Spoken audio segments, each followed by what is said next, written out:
नमस्कार दोस्तों, वंदना गार्डन में आप सबका स्वागत है। मैंने अपने गार्डन में इस्तेमाल करने के लिए ये लकड़ की राख ली है। ये एक किस्म की फ्री की खाद ही है, क्योंकि लकड़ मैंने कुछ घर में जलाई थी और उसे फेंकने की बजाय मैंने इसकी राख को पौधों के ऊपर इस्तेमाल करना ठीक समझा। लकड़ की ये राख हमारे पौधों के लिए एक बहुत ही बेहतरीन खाद का काम करती है। वैसे तो हमारे पौधों के लिए गोबर के जो उपलों की राख होती है वो भी अच्छी रहती हैं और लकड़ की जो राख है दोनों ही बेहतर रहती हैं, लेकिन लकड़ की जो राख है इसका रिजल्ट हमारे पौधों के ऊपर ज़्यादा अच्छा मिलता है। अगर आपको लकड़ की राख नहीं मिल रही है तो उसकी जगह पर तब आप गोबर के उपलों की जो राख है उसका इस्तेमाल कर सकते हैं। लेकिन अगर लकड़ की राख आपको मिल जाती है तो वो गोबर के उपलों की राख से कहीं ज़्यादा बेटर काम करती है।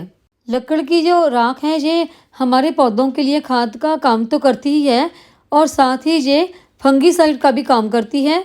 पहले गांव का जो एरिया है वहाँ पर लोग आमतौर पर गोबर के उपलों की राख या फिर लकड़ की राख इन्हीं का इस्तेमाल करते थे पौधों के ऊपर हल्का सा स्प्रिंकल करने के लिए या फिर खाद में के रूप में उनका इस्तेमाल करने के लिए।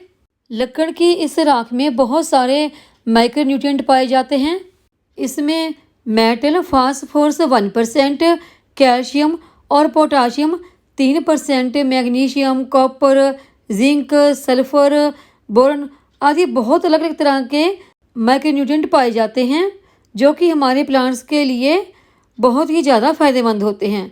ये पौधों की ग्रोथ के लिए तो बहुत अच्छे हैं ही, साथ ही हमारे प्लांट्स की फ्लावरिंग के लिए और अच्छी फ्रूटिंग के लिए बहुत ही अच्छे साबित होती हैं। लकड़ की इस राख में बहुत ही भरपूर मात्रा में कैल्शियम पाया जाता है जो कि हमारे प्लांट्स की ग्रोथ के लिए बहुत ही अच्छा है। और इसमें अगर किसी पौधे में फ्लावरिंग नहीं हो रही है या फूल झड़ रहे हैं या फिर फ्रूटिंग नहीं हो रही है या फ्रूट आ तो रहा है लेकिन वो आके झड़ जाता है, तो उसके लिए ना ये लकड़ की जो राख है ये बहुत ही बेटर काम करती है।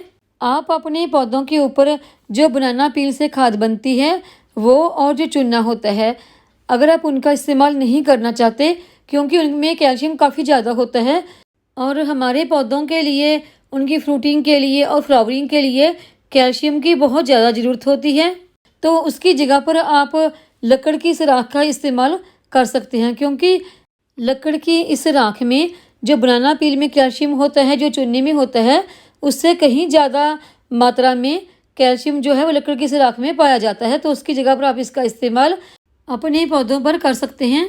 आप इस राख का अलग अलग तरीके से अपने पौधों के ऊपर इस्तेमाल कर सकते हैं। आप इस राख का पौधों के ऊपर लिक्विड फॉर्म में इस्तेमाल कर सकते हैं, पौधों के ऊपर स्प्रिंकल करके भी इस्तेमाल कर सकते हैं और बिल्कुल सिंपल इसी तरह भी आप इस्तेमाल कर सकते हैं। और इस राख को आप वर्मी कंपोस्ट या किचन वेस्ट या फिर जो गोबर की खाद होती है ना उसमें मिक्स करके भी आप पौधों में इसका इस्तेमाल कर सकते हैं। और हर तरीके से इस्तेमाल की गई इस लकड़ की राख का रिजल्ट आपको हमेशा बेहतर ही मिलता है। अगर आपके पौधों के ऊपर चींटियों का अटैक हो गया है या कुछ फंगस लग गई है या फिर सनेला काफ़ी ज़्यादा लग गए हैं आपकी मिट्टी में, तो उसके लिए भी आप इस राख का इस्तेमाल कर सकते हैं जिसका कि रिजल्ट हमें बहुत ही बेहतरीन मिलता है। क्योंकि ये राख खाद का काम तो करती ही है, साथ में ही ये फंगीसाइड का भी काम करती है। और जिन पौधों के पत्ते आपके पीले पड़ गए हैं तो उसमें भी आप इस राख का इस्तेमाल कर सकते हैं। अगर आप सिंपल इस राख का पौधों के ऊपर इस्तेमाल कर रहे हैं तो बहुत ज़्यादा नहीं करना है गमलों में, नहीं तो वो फ़ायदे की जगह नुकसान भी कर सकते हैं। अगर आपके प्लांट्स में कीड़े मकोड़े लगे हैं तो आप इस राख को स्टेम जो मेन स्टेम होती है ना उसके आसपास थोड़ा सा छिड़क दें तो कीड़े मकोड़े नहीं लगते। अगर आपके किसी गमले में मॉस यानी कि ये हरी सी जो काई लगी होती है ना इस तरह की, तो उसमें भी आप हल्का हल्का सा इस राख का छिड़काव कर दें तो इससे जो काई है वो बिल्कुल ख़त्म हो जाती है। किसी प्लांट की पत्तियों में अगर कीड़े लग गए हैं तो उन पत्तियों के ऊपर आप इस राख का छिड़काव भी कर सकते हैं और 24 घंटे के बाद इनको धो दें। राख का जब भी आपने इस्तेमाल अपने प्लांट्स के ऊपर करना है तो जो छोटे गमले हैं उसमें आधा चम्मच ही राख का इस्तेमाल करें और जो हमारे बड़े गमले या ड्रम वगैरह में आपने प्लांट लगा रखे हैं तो उसमें 1 चम्मच से ज़्यादा का इस्तेमाल ना करें और महीने में राख का जो इस्तेमाल है वो प्लांट्स के ऊपर सिर्फ एक बार ही करें। अगर आप राख का ज़्यादा इस्तेमाल करेंगे तो वो फ़ायदे की जगह नुकसान कर देगा, क्योंकि राख का ज़्यादा इस्तेमाल मिट्टी में पीएच का जो लेवल होता है उसको बढ़ा देता है, और वो बढ़ा हुआ लेवल जो हमारे प्लांट्स हैं उनके लिए नुकसानदायक होता है, क्योंकि इससे हमारे जो प्लांट्स हैं वो डैमेज हो जाते हैं। आप इस राख की लिक्विड फॉर्म में भी फर्टिलाइज़र बनाकर पौधों के ऊपर इस्तेमाल कर सकते हैं। यदि आपने एक हिस्सा इस राख का लिया है तो उसमें आप 5 हिस्से पानी डाल सकते हैं। यानी कि अगर आपने 10 लीटर पानी लिया है तो उसके लिए 500 ग्राम यानी कि आधा किलो राख काफ़ी होती है। अगर आपकी राख 250 ग्राम है तो उसके लिए आप 5 लीटर पानी का इस्तेमाल कर सकते हैं। राख की लिक्विड फर्टिलाइज़र तैयार करने के लिए ना मेरे पास राख काफ़ी कम है, तो इसके लिए मैं पानी भी कम ही इस्तेमाल करूँगी। लिक्विड खाद तैयार करने के लिए सबसे पहले मैं एक बाल्टी ले लूँगी और बाल्टी में इस राख को डाल लूँगी। और राख के साथ ना देखिए मैंने जो ये कोयले हैं ना ये भी बीच में ही डाल लिए हैं, क्योंकि लकड़ से तैयार ये कोयले कोई बहुत ज़्यादा हार्ड नहीं है, सॉफ्ट ही हैं ये, और इनका भी हम गार्डनिंग में इस्तेमाल कर सकते हैं। सारी ही राख हमने बाल्टी में डाल दी है, तो अभी हम इसका 5 गुना यानी कि 5 हिस्से ज़्यादा जो पानी है वो इसमें डाल देंगे। जब आप किचन वेस्ट से खाद तैयार कर रहे होते हैं तो उसमें भी आप इस राख का इस्तेमाल कर सकते हैं। हमने राख में पानी मिक्स कर लिया है और ये हमारी राख की एक लिक्विड खाद बनकर तैयार हो गई है। और राख की इस खाद को हम पानी में अच्छी तरह से मिक्स कर लेंगे। आप अगर राख को छानकर इसकी लिक्विड फर्टिलाइज़र तैयार करना चाहते हैं तो वैसे भी कर सकते हैं, लेकिन मैंने जो लकड़ के छोटे छोटे से कोले थे ना उनको भी बीच में ही डाल दिया, क्योंकि ये काफ़ी सॉफ्ट हैं। जब हम इस तैयार लिक्विड फर्टिलाइज़र को अपने गमलों में डालेंगे तो जो कोले हैं ना छोटे छोटे से, अगर ये भी गमलों के बीच में ही चले जाते हैं तो कोई नुकसान नहीं होता इनका पौधों में। देखिए मैंने थोड़े से जो कोले तोड़ दिए थे ना, उससे इस फर्टिलाइज़र का जो कलर है वो हल्का सा चेंज हो गया है, क्योंकि जो ये कोयले होते हैं ना इनमें कार्बन की मात्रा काफ़ी ज़्यादा होती है। और अब ये राख का लिक्विड फर्टिलाइज़र प्लांट्स को देने के लिए तैयार हो गया है। पिछले महीने भी मैंने इस लिक्विड फर्टिलाइज़र का अपने प्लांट्स के ऊपर इस्तेमाल किया था, और ये देखिए मेरे प्याज के कुछ प्लांट हैं। पिछले महीने भी मैंने अपने सभी पौधों के ऊपर इस राख की लिक्विड फर्टिलाइज़र का इस्तेमाल किया था।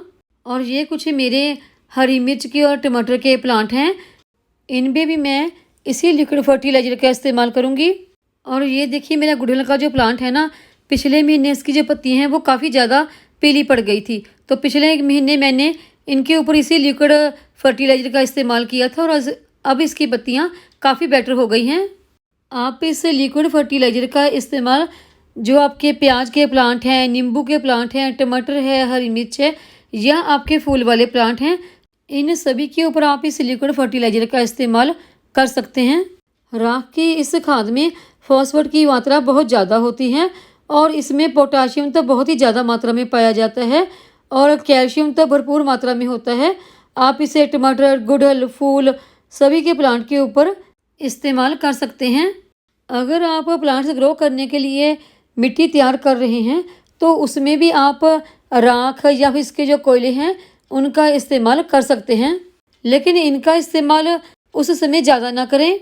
राख का इस्तेमाल जब हम अपने पौधों में ज़्यादा करते हैं तो ये मिट्टी को एसिडिक बना देता है, और जो मिट्टी का पीएच लेवल है उसको बढ़ा देता है, और उससे हमारी जो पौधों की ग्रोथ है वो रुक जाती है। तो मिट्टी में जो पीएच का लेवल है ना वो 7 होना चाहिए, इससे ज़्यादा नहीं।